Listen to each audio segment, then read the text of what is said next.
This is Joan of Arc and we are here at SM Seaside City. Let's talk about the word TSAMBA. TSAMBA in Ilonggo means chance. So this is a game of chance, and Gwen here is trying her luck for TSAMBA or chance to win a stuffed toy. Let's see their luck.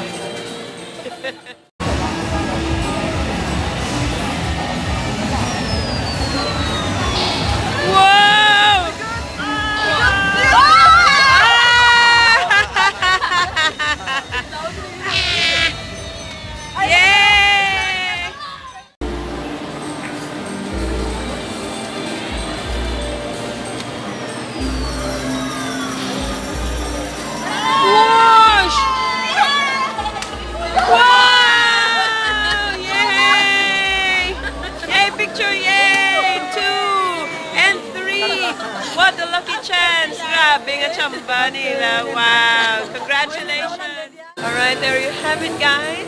Han is also a winner.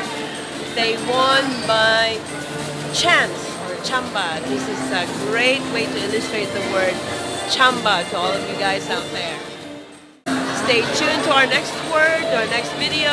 Bye-bye for now. Share and subscribe.